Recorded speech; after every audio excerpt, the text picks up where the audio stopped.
అసూయమైన బుద్ధి అసలు ఉండకూడదండి.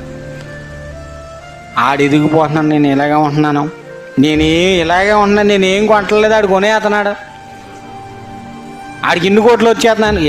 ఎందుకు ఏం చేస్తావు చెప్పు? బంగారం ఎందుకు వేస్ట్ అలాగ మట్టిలోకి వెళ్ళిపోయేది? అన్నీ కావాలి భూమి మీద, అన్నీ. ఏం చేస్తావు చెప్పు? ఎకరం ఎకరం తర్వాత ఎకరం తర్వాత స్టేర్ మీద స్టేర్ అన్నీ తెలిసినా ఈ భూమి మీద అది ఎంత ఉందో చూడు బావా కొనేద్దాం, ఇది ఎంత ఉందో చూడు మావా కొనేద్దాం. ఏమండి?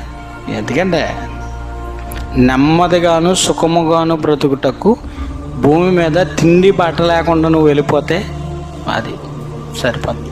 ఇది మామూలుగా భూమి మీద జీవించే ఒక జీవన విధానం. దేవుడు తిండికి బట్ట లేకుండా లోటు చేసుకుంటాడు. అక్కడేదో చేసేద్దాం, ఇక్కడేదో చేసేద్దాం, ఏముండదు. ఈ టైం వేస్ట్.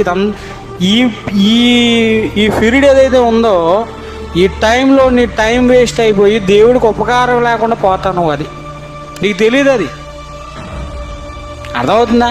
దేవునికి ఉపకారం లేకుండా పోతావు. అది సంపాదించి ఇది సంపాదన. ఏమంటే టైం వాల్యూ మన ఎవ్వరికి తెలియదండి. ఇక్కడ కాలం ఎక్కువైపోయింది కదా నీకు. నీ ఇష్టాన్ని నెరవేర్చుకోవటానికి, నీ కాలాన్ని నీ ఇష్టం వచ్చినట్టు భోగాన్ని వెళ్ళబోసుకుంటానికి, ఆస్తులు కొనుక్కోవడానికి, ఇంకేదో కావాలని ఏమి సంపాదించావండి? ఏది సంపాదించి పట్టుకెళ్తావు భూమి మీద?